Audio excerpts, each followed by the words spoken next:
सकाळपासूनच पुण्यामधल्या अनेक भागांमध्ये पावसामुळे पूरस्थिती निर्माण झाली होती। काय होतं पुण्यामधलं चित्र जाणून घेऊया।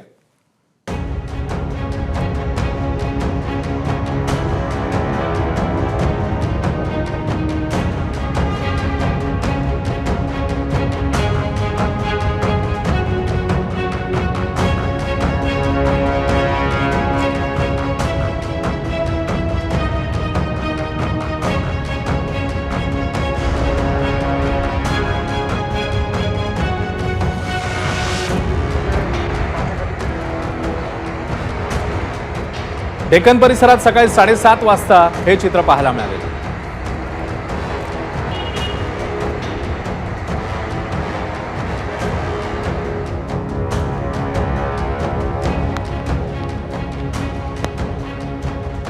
तर सिंहगड रोडमध्ये सकाळी 10 वाजता बोटी दाखल झाल्या आणि त्या बोटीतून खास करून लहान मुलं, ज्येष्ठ नागरिक यांना दुसरीकडे सुरक्षित स्थळी नेण्यात आलं आणि याकरता बचाव पथकांनी अतोनात परिश्रम घेतले।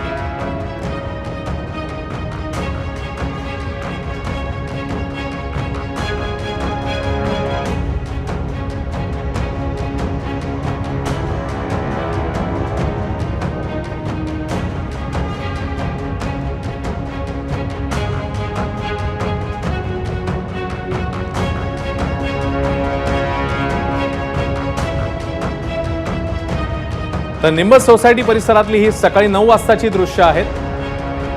चारचाकी गाड्या देखील बऱ्यापैकी पाण्याखाली होत्या, तसंच लहान मुलांना खांद्यावर उचलून घेत बाहेर काढावं लागलं। अनेक ठिकाणी तर छातीपर्यंत मोठ्या माणसांच्या छातीपर्यंत आणि जवळपास 4 व्हीलरच्या खिडकीपर्यंत पाणी आलेलं होतं। ठिकठिकाणी ही स्थिती होती। निंबस सोसायटी परिसरातली सकाळी 9 वाजताची हे दृश्य आपण बघितली, कशा प्रकारे हे सगळी स्थिती होती। आणि केवळ याच ठिकाणी नाही तर अनेक ठिकाणी अशा प्रकारची स्थिती आपल्याला बघायला मिळाली। मदत कार्य करण्यात आलं आणि त्याच्यानंतर आता संध्याकाळच्या सुमारास पुन्हा एकदा पाणी जे आहे ते वाढण्यात आलेलं आहे। पाणी वाढतंय, मात्र तरी देखील आता खबरदारीचा उपाय म्हणून आधीच तिकडे बचाव पथकं जी आहेत ती पोहोचलेली आहेत।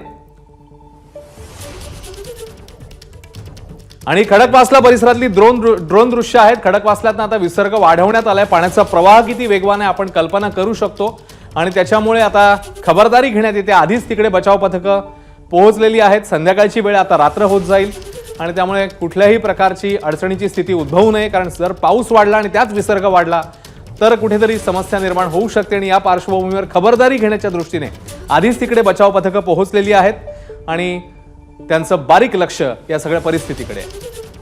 ही खडकवासलाच्या धरणाची ड्रोन दृश्य आपण बघतोय। सकाळपासून मुसळधार पाऊस तिकडे बघायला मिळाला पुणे आणि परिसरात आणि ठिकठिकाणी नागरिकांचे चांगलेच हाल झाले।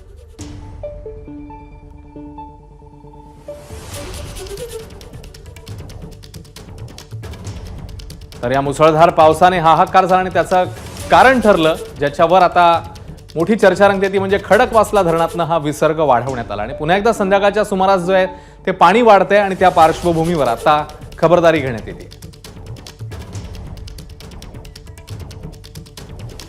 दरम्यान कालपासून सुरू असलेल्या एबीपी माझा, उघडा डोळे बघा नीट।